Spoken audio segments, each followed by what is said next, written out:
అందరినీ చూసింది. ఈ పాలసముద్రాన్ని మదనం చేస్తున్నప్పుడు దేవతలు రాక్షసులు కూడా నిలబడ్డారు కదా. మొట్టమొదట ఆడపిల్లకు వచ్చే ఆలోచన ఏమొస్తుంది పెళ్లి చేసుకునేటప్పుడు? 10 కాలాల పాటు నేను 5వ తనంతో పసుపు కుంకాలతో ఉండాలనుకుంటుంది కదా.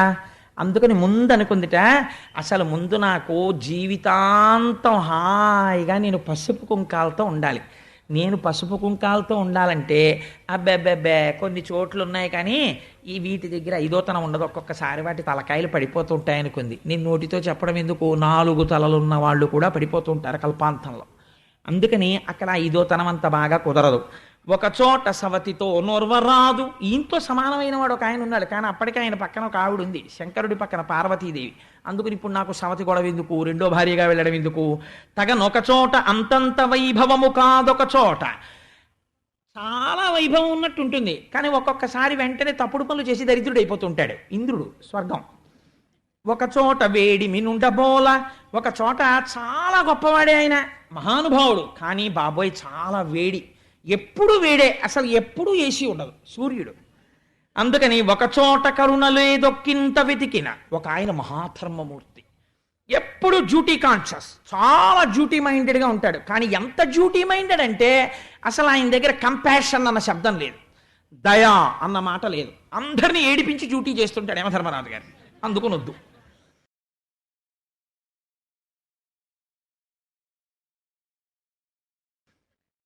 రెండవది, ఒకచోట కరుణ లేదొక్కింత వెతికిన ఒకచోట డగ్గరి ఉండబెట్ట. ఇంకొక ఆయన ఉన్నాడు చాలా గొప్పవాడు, నిజంగా యజ్ఞయాగాది క్రతువుల్లో మొదటి పూజలు అందుకుని హవిస్సులు తీసుకెడతాడు. కానీ ఆయన భార్యని దగ్గర కూర్చుందామంటే చాలు బాబోయ్ భొగభొగలు సెగసెగలు, అగ్నిహోత్రుడు దగ్గర కూర్చోవడానికి తేలిగ్గా ఉండదు. నిరయంగ ఒక చోట నిలకడ చాలదు. ఒక ఆయన ఉన్నాడు చాలా గొప్పవాడే, ప్రాణులకు అన్నిటికీ ఆధారభూతమైన వాడు, కానీ ఇలా కాఫీ కప్ పట్టుకుని లోపలికి వెళ్ళేటప్పటికి ఎక్కడికో వెళ్ళిపోతాడు. వాయుదేవుడు ఒక చోట ఉంటాడని చెప్పడం కుదరదు. చర్చింపనొక చోట జడత కలదు. ఇంకొక ఆయన ఉన్నాడు చాలా గొప్పవాడు, కానీ అలా కదలకుండా అలా ఉండిపోతుంటాడు. ఎవరు? పల్లం దగ్గరికి వెళ్ళి నీళ్లు ఉండిపోతుంటాయి, అందుకని ఆ నీటికి కదలిక లేకుండా ఆగిపోతుంటాయి. కొన్ని చోట్ల కామగుణ గరిష్టంబులు క్రోధ సంయుతంబులు కొన్ని యొడవ. ఒక్కొక్క చోట కామం ఎక్కువ. ఎవరది? సృష్టి మొత్తం మీద కామం ఎవరికి ఎక్కువ అంటే యక్షులకు ఎక్కువ, కాబట్టి యక్షుల నాయకుడు కుబేరుడు. యక్షులకి ఆకలి ఎక్కువ, యక్షులకి గంధర్వులకు కామం ఎక్కువ, అలాగే ఆ పాములకి భయం ఎక్కువ. ఇలా ప్రపంచంలో ఒక్కొక్క జాతికి ఒక్కొక్కటి. సరే, మనుష్యులకు అన్నీ ఎక్కువ. అందుచేత కొన్ని మోహలోభ కుంఠితంబులు, కొన్ని ప్రమద మత్సరానుభావకములు, కొన్నింటిలో కామ క్రోధ లోభ మద మోహ మాత్సర్యాలు, ఇవన్నీ రాక్షస గణాలు. ఇలా అంటే నేను మరి ఎవరినో అనుకోకండి బాబా, అక్కడ లక్ష్మీదేవిలా చూపించినట్టుగా చెప్పానంతే. అందుకని రాక్షస గణములు అవన్నీ కూడా రాక్షస గణాలు. అందుకని చెప్పేసి వాళ్ళని పెళ్లి చేసుకోవడం ఏంటి అనుకుంది అమ్మవారు. కాబట్టి ఇప్పుడు ఎవరిని వివాహం చేసుకోవాలి అంటే, అమర ముత్తైదువనై ఉండవచ్చును వరుసకు సవతులు ఎవరు లేరు, వెలయంగ అశ్రాంత విభవమీ తని ఇల్లు శృంగార చందన శీతలుండు, కలగ నెన్నడు శుద్ధ కారుణ్యమయమూర్తి విమలుండు గదిసి సేవించవచ్చు, నిరినాడి తిరుగడు నిలకడ కలవాడు సకల కార్యములందు జడత లేదు, సాధురక్షకుండు షడ్వర్గరహితుండు నాథుడయ్యనేని నడపనోపు, ఇతడే భర్తయనచు ఇంటి సరోజాక్షు పుష్పదామకమున పూజ చేసే. ఆ కర్ణ నారాయణుడి వంక చూసింది. చూసి ఈయన మెడలో వరమాల వేస్తే సవతి పోరు ఉండదు, ఈయన పడిపోవడం ఉండదు, కాబట్టి పూర్తిగా పసుపు కుంకాలు ఉంటాయి హాయిగాను. సమస్త సంపదలకు ఇతను ఇల్లు. ఇంకా శృంగారం విషయానికి వస్తే నిజంగా ఆయన్ని మించినవాడు లేడు. ఎందుకని? జలజాతాసన వాసవాది సుర పూజా భాజనం వైదనచ్చుల తాంతాయుధు కన్న తండ్రి శిరమచ్చోవామ పాదంబునంతొలగంతో చలతాంగి అట్లు యగు నాథుల్ నెరముల్చేయబేరల కంచెందిన కాంతలెందు రుచిత వ్యాపారమున్నెత్తురే, నన్ను భవదీయ దాసుని మనంబున నెయ్యపు కుంకెపూని తాచిన అది నాకు మన్ననయ, చెల్వగు నీ పద పల్లవంబు మత్తను పులకగ్ర కంటక వితానము తాచిన సొక్కునంచునేననియద అలుక మానవ కదాయికనైన అరాళ కుంతల అని తంతే పాదం పట్టుకోగలిగిన వాడు. అందుకని అంతటి శృంగారమూర్తి, చందన శీతలుడు, అంత చల్లటివాడు, పరమదయాళు. ఎంత తప్పు చేసిన వాడినైనా సరే ప్రభో పాహి పాహి అంటే వెంటనే సిరికింజప్పడు శంఖచక్ర యుగముంచేదో ఈ సంధింపడు, పరిగెడతాడు. అటువంటి మహాదయాసింధువు, నిలకడ కలిగినటువంటి వాడు, సకల కార్యములందు జడత లేదు. ఈ పని అబ్బా తర్వాత చేద్దాం లేని కూర్చునేవాడు కాడు. పరమ ఉత్సాహంతో ఉంటాడు, చైతన్యవంతంగాను, పరమ సాధువైనటువంటి వాడు. ఇట్లాంటి వాడు నాకు భర్త కావాలి అని ఇంటి సరోజాక్షు, తామర పువ్వులు లాంటి కందులున్నవాడు ఇలా చేతులు కట్టుకుని నిలబడ్డట్టు, ఏమీ తెలియని వాళ్ళలాగా. ఈయన్నే పెళ్ళాడతాననుకుందిట. గబ్బ గబ్బ గబ్బ గబ్బ సింహాసనం దిగి నడిచొచ్చి ఆ వరమాల ఆయన మెడలో వేసింది. వేసి చిత్రం ఏమిటో తెలుసా అండి, ఆవిడెక్కడ ఉండాలో చోటు ఆవిడే నిర్ణయించేసుకుంది. ఇందీవరధామమున ముకుందుని పూజించి తనకు కూడి వసింపన్ మందిరముగ తద్వక్షమునందసలజ్జా సుదృష్టినాలోకించన్. అసలే ఎరుపు, దాని మీద సిగ్గుతో మరింత ఎర్ర పడిపోయి ఆయన ముఖం చూసి ఆయన మెడలో మాల వేసి పొంగిపోయి సిగ్గుతో నిలబడిపోయి, స్వామి నీ గుండెల్లో ఉంటాను అంది. ఎందుకని అంటే ఆయన స్థితికారులు, లోకమునంతటినీ నిలబెట్టవలసిన వాడు. An administration should not only exercise power, simultaneously the power should also be coupled with compassion.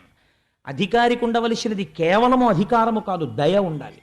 దయలేని అధికారి పరమ భయంకరుడు. దయ ఉండాలి. ఒక్కొక్కచో అయా క్షంతవ్యో మే పరాథ, నాది పొరపాటు జరిగింది అన్నవాడిని మన్నించగలిగి ఉండాలి ఉదార హృదయంతో. అందుచేత ఆ దయ ఉండాలి అయ్యవారిలో, లేకపోతే లోకములకు ఆయన రక్షకుడు కాలేడు. ఇది శక్తి కలవడం అంటే పురుషుడితోటి. అందుకని ఆయన గుండెల్లో చేరింది ఆవిడ. అందుకే మనం చూడండి, ఏమన్నా ఆయనకి దయ లేదండి అంటే ఇలా చూపించి ఆయనకి దయ లేదండి అనరు, ఆయనకి దయ లేదండి అనరు, ఆయనకి దయ లేదండి అని గుండెలు చూపిస్తారు. దయ గుండెల్లో ఉంటుంది. వేదాంత దేశికులు దయాశతకము అని రచించారు. అమ్మవారు గుండెల్లో ఉంటుందంటే అయ్యవారు దయామూర్తి అయ్యున్నాడు అని గుర్తు.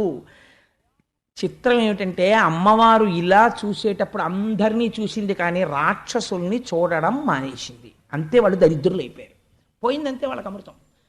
కాబట్టి జగముల తండ్రి అయి తనరు శౌరి జగంబుల తల్లి ఇందిరం తగ నురమందు దాల్చే అట తత్కరుణారస దృష్టిచే ప్రజల్ మనడగదొంటి భంగి అతిమంగళ సాధ్వి పతిత్వ సంపదన్ నగడిన లోకముల్కని రనేక శుభంబులు పొందిరత్తరిన్. ఆ అమ్మవారు అయ్యవారితో కలిసి అమ్మవారు సంతోషంతో ఇలా చూడగానే లోకములన్నిటినీ మంగళమును పొందాయి. ఏమిటి మంగళం? మీకు నేను ఒక రహస్యం చెప్తాను. సాధారణంగా మనకి వైదిక ప్రక్రియలో ఒక మూర్తి ఉన్నది లక్ష్మీదేవికి. ఏమిటో తెలుసా అండి? ఆ మూర్తి గుడ్లగూబ మీద కూర్చుని ఉంటుంది ఆవిడ. గుడ్లగూబని సంస్కృతంలో ఉలూకము అని పిలుస్తారు. ఉలూకము అంటే ఏమిటో తెలుసా అండి? పగటిని చూడలేని పక్షి. పగలొస్తే గుడ్లగూబకి చాలా బాధగా ఉంటుంది. కాకి సంతతిని చంపుతుంది గుడ్లగూబ. కాకితో విరోధం దానికి. కాకి సంసారం. పగలు చూడలేదు, చీకట్లో చూస్తుంది గుడ్లగూబ బాగాను. దానికి కళ్ళే భయంకరంగా ఉంటాయి. అటువంటి గుడ్లగూబ మీద లక్ష్మీదేవి కూర్చుని చూపిస్తారు. అలా ఎందుకు చూపిస్తారో తెలుసా అండి? లక్ష్మి కలగగానే భగవంతుణ్ణి మరిచిపోయిన వాడెవడో వాడు పగటిని మరిచిపోయిన గుడ్లగూబ వంటి వాడు. ఆ గుడ్లగూబ మీదున్న లక్ష్మి ఎంత ప్రమాదకరమో, ఐశ్వర్యమును మరిగి భోగమును మరిగి నారాయణుణ్ణి మరిచిపోయిన వాడు అంత ప్రమాదములోకి జారిపోతున్నాడు. కాబట్టి లక్ష్మీ పూజ చేస్తూ నారాయణుణ్ణి సంతతము కొలవాలి. భక్తి జ్ఞానములతో మీరిద్దరూ తల్లిదండ్రులని ఇద్దరినీ కలిపి నమస్కారం చెయ్యాలి. అందుకే కనకధారా స్తోత్రంలో ప్రతి శ్లోకం లక్ష్మీనారాయణుల్ని కలిపి పూజ చేస్తుంది. రేపు లక్ష్మీనారాయణ స్తవంగా కనకధార చేయడానికి కారణం అదే. అందుకని అమ్మవారు అలా కలిసి నారాయణుడి యొక్క శక్తిగా మారగానే లోకములకన్నిటికీ ఆయన కళ్యాణమును కటాక్షించిన వాడై ఉన్నాడు. ఇప్పుడు మామగారు అయ్యాడు సముద్రుడు కదండి. మామగారు ఎప్పుడవుతాడు? కన్యాదానం చేస్తేను అమ్మాయి అయ్యవారి దగ్గరికి చేరితే తాను మామగారు అవుతాడు. ఇప్పుడు తను మామగారు అయ్యాడు. ఇప్పుడు మామగారు అయ్యాడు కాబట్టి మామగారైన వాడు ఏం చెయ్యాలో తెలుసా అండి? కొడుకుకి అల్లుడికి అభేదం పాటించాలి. అందుకని కొడుక్కి ఎంత అమూల్యమైన ఇంట్లో ఉన్న వస్తువు ఇస్తాడో అల్లుడికి కూడా అలా ఇవ్వగలగాలి. ఎందుకంటే తాను పితృపంచకంలోకి వెళ్ళాడు, తండ్రి అయ్యాడు ఇప్పుడు. అందుకని మామగారు అవగానే సముద్రుడు ఏం చేశాడో తెలుసా అండి? తనలో ఉన్న కౌస్తుభాన్ని తీసుకొచ్చి శ్రీమన్నారాయణుడికి బహూకరించాడు. ఆ కౌస్తభాన్ని మెడలో పెట్టుకున్నాడు. ఒక పక్క శ్రీవత్సం అనే పుట్టుమచ్చ మెరుస్తోంది. హృదయమునందు లక్ష్మీదేవి మెరిసిపోతోంది. ఆపాల వెల్లి కూతురు దీపుల చూపులను దోగి తిలకించి ప్రజల్ చేపట్టిరి సంపదలను ప్రాపించను మేలు జగము బ్రతికెనరేంద్ర. ఈ నారాయణుడితో కలిసిన లక్ష్మి ప్రసన్నమైన దృక్కులతో ఇలా చూస్తుంటే లోకాలన్నిటికీ వాళ్ళ వాళ్ళ కోరికలు తీరినవి. పాలేటి రాచకన్నియ మేలారెడు చూపు లేక మిడుమిడు కంచున్ జాలింపుర పురబొక్కుతూ తూలిరి రక్కసులు కీడు తోచిన నధిపా. లక్ష్మీదేవి చూపు రాక్షసుల మీద మాత్రం పడలేదు. దానివల్ల ఏమైంది, వాళ్ళకి కీడు ప్రారంభమైపోయింది. రంభాదులు వచ్చారట. వచ్చి అమ్మవారి యొక్క కేశపాశాన్నంతటినీ దువ్వి చక్కగా జడేసి పూలు పెట్టి అమ్మవారి కన్ను యొక్క కింది భాగాన్ని వేలుతో ఇలా కిందకి లాగి అందమైన కాటుక తీసి అమ్మవారి యొక్క కన్నుకి అలా వేలుతో కాటుక పెట్టారట.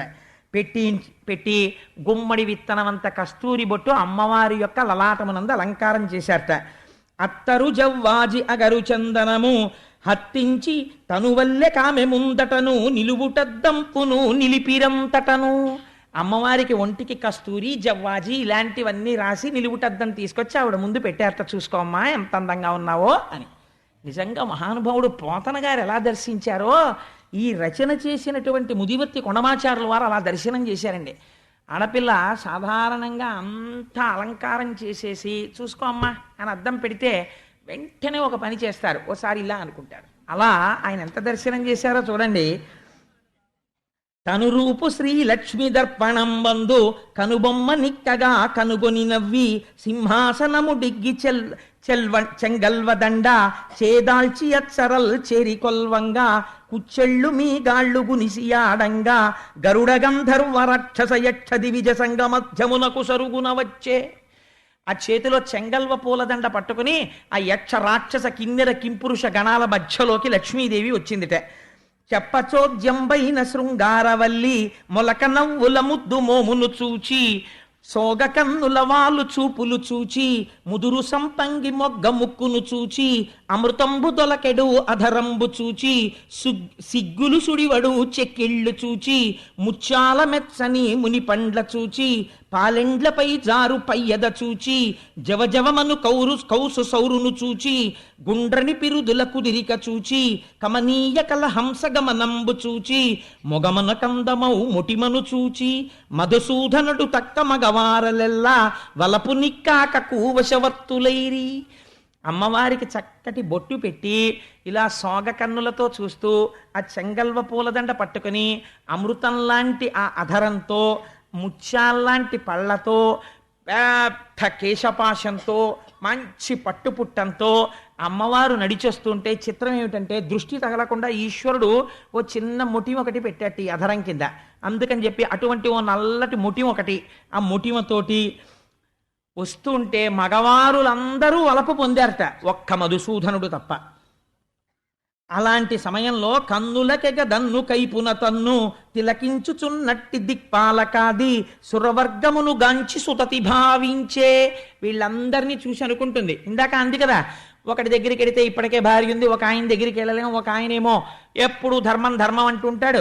అది చెప్పడానికి ఒకడంట రాని వాడొకడు జారుండు, ఒకడు రక్త పిపాసి ఒక్కడు జడధి, ఒక్కడు తిరిపెగాడొకడు చెంచలుడు, కాయకంటి ఒకండు కటిక వాడొకడు, ఒక్కటి తరకైన ఒక్కటి తాలు. ఒక గుణం ఉంటే ఒక గుణం లేదు.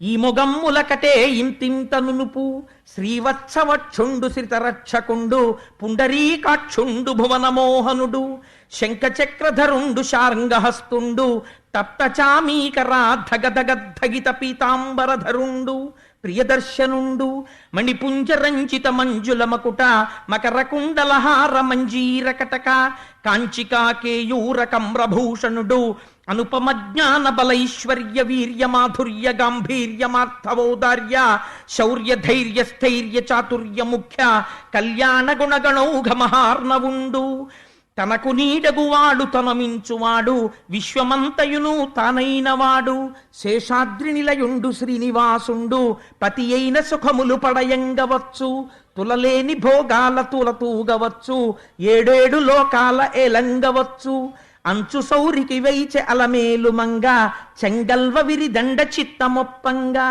సకల జగంబులు జయవెట్టుచుండ శచియు గౌరియువాణి సర్వేశ్వరునకు తల ఎంటి పన్నీట తానమాడించి. మరి నారాయణుడికి కూడా మంగళ స్నానం చేయించాలి కదా, అందుకని శచీదేవి, సరస్వతీదేవి, పార్వతీదేవి కలిసి ఆయనకి మంగళ స్నానం చేయించారట. తడియొత్తి వేణుపత్రములంత చేసి నామంబులను దిద్ది నవభూషణముల గైసే యది విజవర్గంబులు కొలువా కదలనై రావణ గజముపై స్వామి. ఆయనకి తలస్నానం చేయించి తువ్వాలు పెట్టి చక్కగా తల జుత్తంతా ఒత్తేసి మళ్ళీ చక్కగా దువ్వేసి కిరీటం పెట్టేసి ఊర్ధ్వపుండ్రాలు పెట్టేసి స్వామివారిని ఐరావణ ఆ రావణ వాహనం మీద తీసుకుని వెళ్ళారట సభలోకి. తీసుకెళితే కేశవాయంచును కీరముల్ పలుక, నారాయణాయంచు నమళులు పలుక, మాధవాయంచును మధుపముల్ పలుక, గోవిందయనచును కోయిలల్ పలుక, తైతక్క ధిమితక్క తద్ధిమితకిట జండుత తక జండుత జండుత యటంచు అచ్చరి విరి బోనులాడి పాడంగా ముత్తైదువలు శేషముత్యాలు చల్ల చల్లగా వెంచేయు జలదవర్ణునకు అగ్రంబునన్ వేద ఆమ్నాయ ఘోష వెనుక మంత్రధ్వని వినువీధి ముట్టే. ఆ నారాయణుడు నడిచొస్తుంటే నారాయణ కేశవ గోవింద అంటుంటే ముందు మహర్షులు వేదం జరుగుతుంటే వెనక ఉపనిషత్ మంత్రాలు వల్లిస్తుంటే సభామంటపంలోకి వచ్చేట. అదే వచ్చ ఇది వచ్చే అల్లుడటంచు మామగారెదురేగి మధుపర్కమిచ్చే, పందిటిలోనికి పట్టితో తెచ్చే పుణ్యతీర్థంబులు ప్రోక్షించి ఋషులు మంగళాశాసన మంగళం మిడగా, కమల చేతికి చక్రి కట్టె కంకణము దివ్య శంఖంబులు తిరుచిన్నములును, వేణుమర్దల రుద్రవీణలు మొరయ తల వంచి కూర్చున్న తన్వి కంఠమున మధువైరి గీలించ మాంగల్యమపుడు. చక్కగా తల వంచ కూర్చున్న లక్ష్మీదేవి మెడలో లేచి నిలబడి వంగి జాగ్రత్తగా మహర్షులు చెప్తున్న మంత్రములకు అనుగుణంగా వీడియో పిచ్చ లేకుండా కట్టేట మంగళసూత్రాన్ని నారాయణుడు ఆ రోజున. అందుచేత అలా మంగళసూత్రం కడితే ఆ చేతుల తల బ్రాలు చేకొని కూడా పోయగా వెనుకాడు పువ్వు బోని ముందు శిరము వంచిన ఎట్టు శ్రీధరు చూచి, లక్ష్మీదేవి చేతిలో తలంబ్రాలు పట్టుకుని కూడా అయ్య బాబోయ్ ఆయనేమో ఇంత ఎత్తున్నారు, ఇలా చేతులు ఎత్తి ఎలా పొయ్యడమని కొంచెం శంకతో సిగ్గుపడుతూ అలా పట్టుకుని ఉండిపోయింది తలంబ్రాలు. ఉండిపోతే ఇంతటి శ్రీమన్నారాయణుడు ఎవ్వరి దగ్గర తల వంచనివాడు, అందరికీ అన్నిటినీ కూర్చేవాడు, ఇంత లక్ష్మీదేవిని ఎదురకుండా చూసేటప్పటికి పొంగిపోయి మావిడితో తలంబ్రాలు పోయించుకోవాలని ఇలా తలొంచేసేట. వంచేస్తే పకపక నవ్విరి పల్లవాధరులు 14 భువనమిల్ పాలించునట్టి చల్లని విభునకు జయమంగళంబు. మా తల్లితో మా అక్షతలు పోయించుకోవడానికి తలంబ్రాలు పోయించుకోవడానికి తల వంచిన నా స్వామి ఔదార్యానికి జయమంగళం అని ఆ రోజున అక్కడ ఉన్న వాళ్ళందరూ మంగళం చెప్పారట. చల్లని విభునకు జయమంగళంబు పదము మోపిన చోట పసిడి పండించు చూడి కుత్తుకకు శుభమంగళంబు.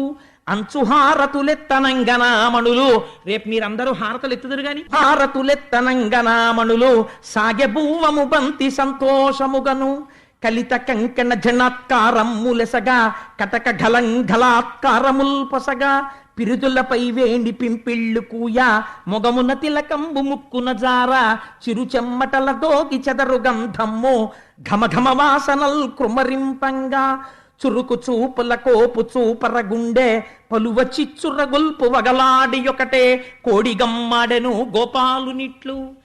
భోజనాలు పెడుతున్నారట, ఎంత గమ్మత్తుగా వర్ణించారో చూడండి. ఆ భోజనాలు పెట్టేటప్పుడు మగవాళ్ళు కాదు వడ్డనలు చెయ్యవలసింది, అమ్మతనం. ఆడవాళ్ళు ఎలాంటి వాళ్ళు వడ్డించారట, చక్కగా పట్టు చీరలు కట్టుకుని ఆ చీరలు ఇలా తీసి ఇలా దోపుకుని కొంచెం ఇలా చీర తీసి కుచ్చిళ్ళు పైకెట్టుకుని ఆ చేతుల నిండా గాజులేసుకుని మంచి బొట్టు పెట్టుకుని పువ్వులు పెట్టుకుని ఘుమఘుమలాడిపోయే సుగంధాలు ఒంటికి పూసుకుని పెళ్ళి కదా వచ్చి కొంచెం పప్పు వేసుకోండి కొంచెం కూర వేసుకోండి అంటుంటే అంత పప్పు అక్కర్లేదమ్మా అంటే ఇలా కొరకొరా చూస్తుంటే ఏమిటో అడగడం అని అంత అక్కర్లేదన్నానమ్మా అంటే ఓ చిరునవ్వు నవ్వేస్తుంటే ఆ సువాసనలకి వాళ్ళని చూసి వీళ్ళు పొంగిపోయి 2 ముద్దలు తినేవాడు 6 ముద్దలు తింటుంటే అలా వడ్డించేస్తుంటే ఇంత కష్టం తెలియని ఆడవాళ్ళు కొంచెం చెమటలు పట్టేసి ఆ బొట్టు కరిగి కొద్దిగా ఇలా పడిపోతుంటే ఆ పమిట కొంగు ఇలా దోపుకున్న తీసి ఒక్కసారి ఇలా ఇలా ఇలా హత్తుకుని చక్కగా పెళ్లిపీటల మీద ఇంకా కూర్చున్నటువంటి ఆ లక్ష్మీనారాయణుల్ని చూసి కోడిగమ్మాడెను కొమరిత యొక్కతే ఒక ఆడపిల్ల చాలా గడుసుది గోపాలుణ్ణి చూసి ఇలా అందిట ఆయన్ని ఆ పెళ్లి కొడుకుని చూసి హాయిగా కూర్చున్నాడు, చూడు ఎలా ఉన్నాడో అనుకుందో ఏమో ఆవిడ. పెళ్లి కొడుకుని ఆడపెళ్లి వారు ఆట పెట్టిస్తూ ఉంటారు కదా, అందుకని ఆవిడ ఆట పట్టించిందిట. ఏమందంటే, మన పెండ్లి కొడుకెంతో మహనీయుడమ్మా, మహిళలన్ వలపించు మంత్రగాడమ్మా, మచ్చుమందులు చల్లి మది దోచకున్న కనివారినెవ్వరూ కామింతురమ్మా. అయ్యో మన పెళ్లి కొడుకు ఎంత గొప్పవాడో తెలుసా, మత్తు మందు జల్లి ఆడవాళ్ళందరినీ అదేంటి వశం చేసుకుంటూ ఉంటాడు. మరి రాసలీల చేశాడు కదా, అందుకని వశం చేసుకుంటాడు. అలా చేసుకోకపోతే ఈయన అందానికే ఆడది పెళ్లి చేసుకుంటుంది, ఎంత నల్లగా ఉన్నాడో చూడండి అని. కరి అంటే కర్రిగా ఉన్నారంటారు చూసారా, కరివా నేనెవ్వరు కామింతురమ్మా, ఈ నల్లనాయని పెళ్లి చేసుకునేవాడు ఎవరందిటే. సుకియలు పోలీలు సొగుయవు గాని పురపుర మట్టిని బొక్కెడునంట. చెగోడీలు జంతికలు పెట్టికెళ్ళి అక్కడ పెట్టి తినరా అంటే, అల్లుడా అంటే, నాకు ఇలాంటివి పడవ మామగారు అని పెరట్లోకి వెళ్ళి మట్టి తింటాడు. అలవాటు కదా, కృష్ణ భగవానుడుగా ఉన్నప్పుడు నోట్లో మట్టి పోసుకోవడం. అందుకని మన పెళ్లి కొడుకు ఎంత గొప్పవాడో తెలుసా, చెగోడీలు జంతికలు తిండమ్మా, మట్టి తింటాడు.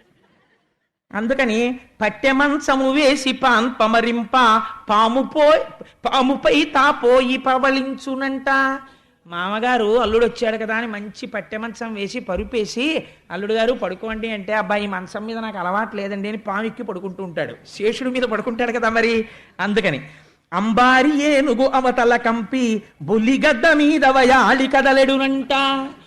మంచి ఏనుగుని తీసుకొచ్చి అంబారీ ఏనుగు అక్కడ పెట్టి, అయ్యా పెళ్లి కొడుకు గారు అల్లుడు గారు ఏనుగు ఎక్కి మా అమ్మాయితో కలిసి అలా పురవీధుల్లో తిరిగి రండి అంటే, అబ్బెబ్బే నాకు ఏనుగు ఎందుకండి అని ఓ బొల్లిగద్దనెక్కి తిరుగుతుంటాడు. అంటే గరుత్మంతుడి మీద ఎక్కి తిరుగుతుంటాడని. వింత వేషములెన్నో వేసెడునంట, రాసిక్కెమిటిలుంచి రంగటులుంచి ఆకార సౌందర్యమరయుదుమన్న, కనులు చేతులు మోము కాళ్ళు మొత్తము తామర కలికి స్థానమ్ము సుమ్ము. అయ్యా పోన్లేండి, గుణాలు ఇంత గొప్పవైతేనే పిల్లాడు అందంగా ఉంటాడు అనుకుంటారేమో, అసలు తామర పువ్వులు పుట్టడానికి స్థానమైనది ఎంత బాగుంటుందో మా పెళ్లి కొడుకు అంత రంగులో ఉంటాడు. అంటే బురద నల్లగా ఉంటుంది కదండి, తామర పువ్వు పుట్టే బురద నల్లగా ఉంటుంది, అందుకని అంత నల్లగా ఉంటాడు పెళ్లి కొడుకని. అందుకని ఆకార సౌందర్యమరయుధమన్న, కనులు చేతులు మోము కాళ్ళు మొత్తము తామర కలిమికి స్థానమ్ము సుమ్ము, ఈ అంటూ మన బాలకెపుడంటకుండా తామర సిరి కల ధన్యాత్మునకును. అంటూ ముట్టుకోకండి అంటుంటారు కదా, అలా మన పిల్ల చూస్తే అంత ఎర్రగా ఉంటుంది, అంత మంచి పట్టు పుట్టం కట్టుకుని ఎన్ని హారాలు వేసుకుంటుంది. మన పెళ్లి కొడుకు చూడు లోపల బయట కూడా ఎంత గొప్పవాడో. అందుకని ఈ అంటు మన పిల్లకి అంటుకుంటుందో ఏమిటో. ఈ అంటు మన పిల్లకి అంటుకోకుండా ఉండాలంటే మరి పిల్లని చేసేసుకున్నాడు, తామర సిరిగలవాడు ఇప్పుడు. అందుకని ఈయనకి కొంచెం శుద్ధి చేద్దాం, ఏం చేస్తారో తెలుసా, మీ అందరూ వడ్డనా పిల్ల రండండి అని నలిచి నల్లేరుతో నలుగిడవడెను.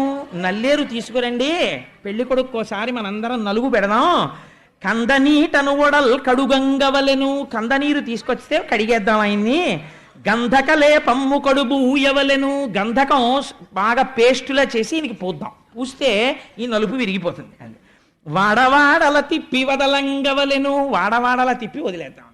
అంటే పెళ్ళిళ్ళలో సరదాగా ఉంటాయి కానీ ఒక చిన్న సరదా హాస్యం ఆడింది. ఆడితే ఈయన తరపున మాట్లాడే వాళ్ళు ఉండద్దండి, అందరూ అమ్మవారి తరపున ఉన్నారు అక్కడ. ఉండవలసిన ఆవిడే ఉంది ఆయనకి మాట్లాడడానికి. ఎవరు? నారాయణి. ఆయన ఎలా ఉంటాడో ఆవిడ అలా ఉంటుంది. ఆవిడ పరమశివుని భార్య, ఇప్పుడు చెల్లెలు. పెళ్లి కొడుకు పీటల మీద కూర్చున్న దగ్గర నుంచి ఆడపిల్లలు ఇలా వెనకాతలే ఉంటారు. వాళ్ళు అలా పుట్టినందుకు ఎంత పొంగిపోతారో, మా తమ్ముడు అని.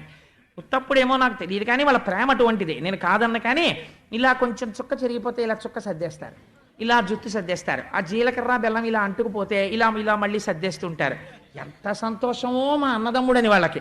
ఆయన అలా అంటే ఊరుకుంటుందా అక్క చెల్లెలు? ఆ మాట లాలించి హరుపట్టు మహిషి మాధవు చెలియ ఆమడతికిట్లాడే. హరుపట్ట మహిషి అంటే పరమశివుడి భార్య పార్వతీదేవి. ఆవిడ వచ్చిందిట. ఏమన్నావమ్మా?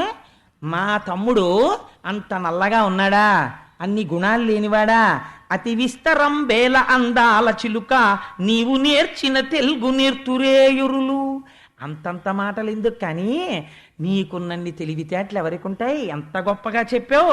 కానీ నేను ఒకటి అడుగుతాను, నువ్వు చెప్పు. వెన్నుని నలు పంచు వెక్కిరించితివి, నెలతొక ఎరు పంచు నిక్కు చూపితివి. పెళ్లి కొడుకు నల్లగా ఉన్నాడు, పెళ్లి కూతురు ఎర్రగా ఉందని పెద్ద గొప్పలుగా పోతున్నావు కదా ఎరుపు చూసుకుని. నేను అడుగుతాను, ఒక మాట చెప్పు. కలువ పువ్వు నలుపు, కస్తూరి నలుపు, కందిరీగా ఎరుపు, కాకినోరెరుపు. కందిరీగా ఎర్రగా ఉంటుంది, ఎంత బాగుందో అని ముట్టుకుంటే కుడుతుంది. కాకినోరు ఎర్రగా ఉంది కదా అని చూస్తే అన్నిటినీ తింటుంది, దానికి ఏది వదిలిపెట్టవలసింది లేదు. కాకినోరు ఎరుపే, కందిరీగా ఎరుపే, నల్లటి కలువ నలుపే, కస్తూరి నలుపే. కానీ ఆ రెండింటికి ఉన్న అందం ఈ రెండింటికి ఉందా? ఎర్రగా ఉంది, మీ పిల్లని పొంగిపోతున్నావు. నారాయణ తత్వం చల్లతనం అంతా నలుపులో ఉందమ్మా, నీకేం తెలుసు నలుపుకున్న నాణ్యం అని. కందిరీగా ఎరుపు, కాకినోరెరుపు, ఈ రెండు రంగులందే రంగు మెరుగో. ఈ రెండు రంగుల్లో అసలు ఏ రంగు గొప్పది? నలుపా ఎరుపా? మా పిల్లెరుపు అని గొప్ప అయిపోతాయంటే. మా పెళ్లి కొడుకు నల్లగా ఉన్న వాడే అసలు నిజమైన నాణ్యమైన వాడు అంది అమ్మవారు. అంటే సొడ్డు వేయుట కాదు సూటిగా చెప్పు. సొడ్డు వేసేయడం అని చిన్నత, ఎంత గొప్ప మాట అండి అది, తెలుగు నుడికారం. పిల్లల్ని ఎవరు గబగబా తింటారో అంటే ముందు సొడ్డేసేయాలి అంటే గబోవ తినేసి నోటి నిండా కుక్కేసుకుని అమ్మా నేను సొట్టేసేసానంటాడు. సొట్టేసానంటే గెలిచేశానని ఉట్టి కంచం మీద చెయ్యడతాడు. అలా సొడ్డు వేయుట కాదు నిజమునే పల్కు. ఏదో చెప్పేశానని చెప్పడం కాదు, ఇక్కడి నుంచి నిజం చెప్పు. అలా నల్లగా ఉండడంలో చల్లతనం ఉందా? ఇలా ఎర్రగా ఉండడంలో మిడిసిపాటు ఉందా? ఏది గొప్ప? ఎరుపు కాదు నలుపే గొప్ప. మా అబ్బాయే గొప్ప, మా తమ్ముడే గొప్ప. ఎంత గొప్పగా వాదించిందో చూడండి నారాయణి.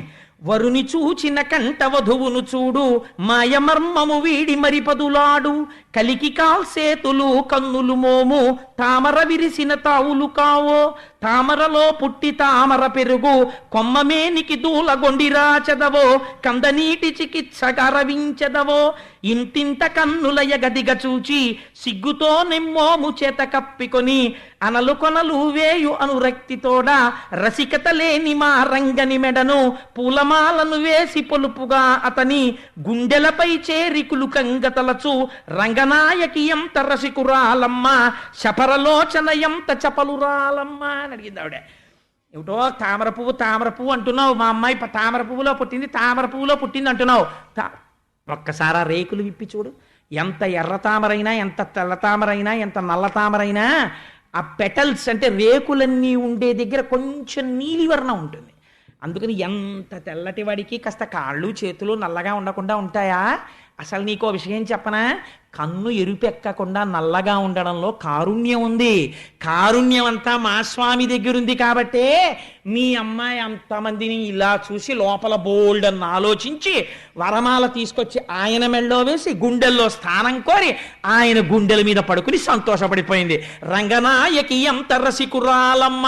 ఆ లక్ష్మీదేవి రసికత నీకేం తెలిసే పిల్ల, అంత గొప్పది మా మరదలు అంది. చూడండి ఎంత అందంగా కలుపుకుందో చూడండి మరదల్ని కూడాను. అంతేగాని దెబ్బలాట అన్నట్టు అనలేదు, ఎంత అందంగా మాట్లాడిందో చూడండి ఆవిడ. అది పార్వతీదేవి అంటే. అందుకని ఇప్పుడు మరి ఇలాంటి పిల్ల మీ పిల్లని తెలిసింది కదా, మరి ఇంత రసికురాలు కదా, అలాంటి పిల్లాడు కాకపోతే అంత ఇలా మొహం మీద చేతులు వేసేసుకుని వెళ్ళి మా అబ్బాయి మెళ్ళ మా తమ్ముడి మెళ్ళ ఎందుకు మాలేసిందో.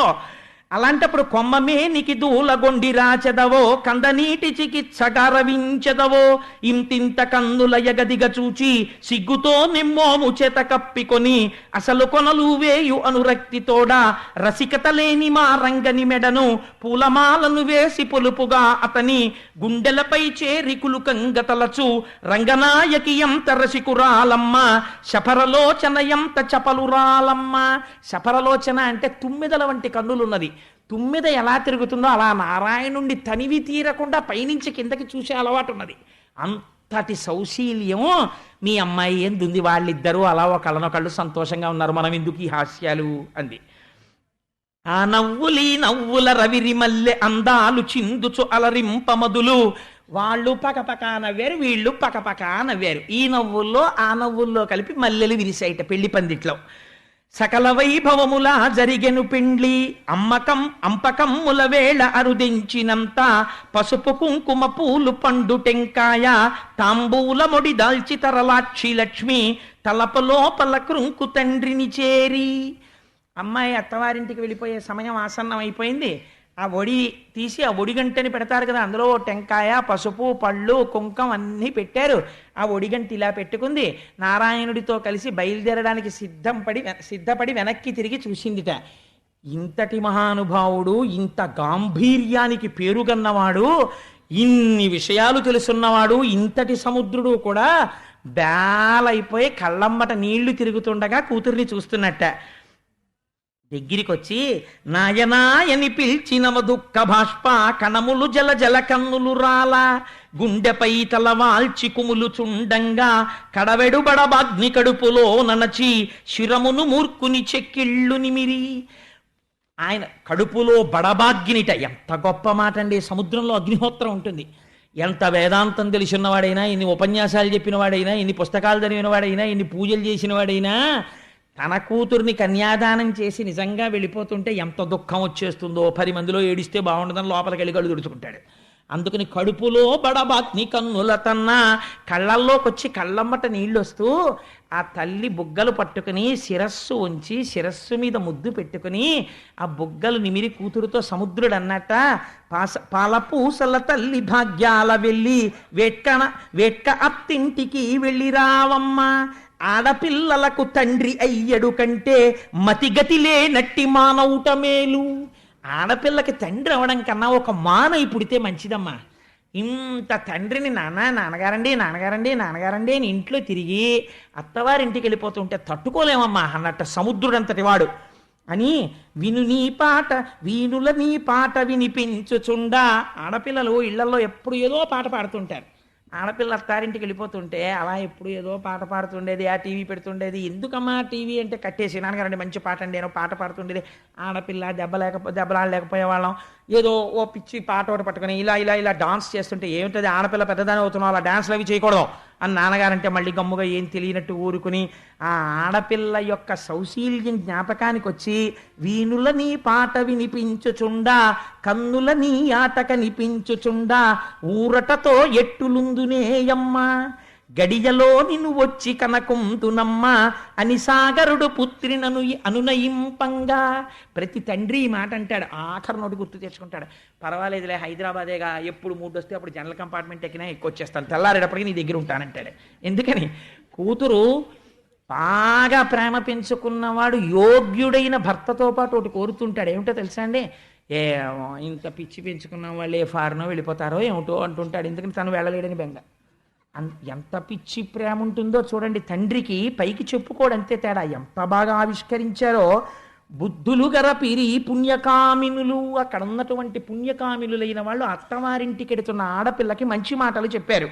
ఏమి నోము ఫలంబో ఏమి భాగ్యంబో వేదాంత వేద్యుడు విభుడాయ నీకు, ఆముదాలన్నీయు వాణి ముచ్చములే చిగురు బోండ్లందరూ సింధు కన్యకలే, తల్లి నీ వెరుగని ధర్మంబు గలవే నెలత నీ వెరుగని నీతులున్నవియే, పదుగురు నడచిన బాట ఏ బాట మందికి నచ్చిన మాట ఏ మాట, మంచిని విత్తిన మంచి ఫలించు జొన్నలు విత్తిన చోళ్ళేల పండు, పోయిరా గదమ్మ పుత్తడి బొమ్మ నీదు పుట్టింటిపై నెనరుంపరమ్మ, కనిపెంచకున్నను కళ్యాణి నిన్ను కన్నుల చూడక ప్రొద్దు గడుచునే మాకు అని. అమ్మ వెళ్ళిరా, 10 మంది నడిచిన బాటే బాట, ఎదురు తిరిగి మాట్లాడకు.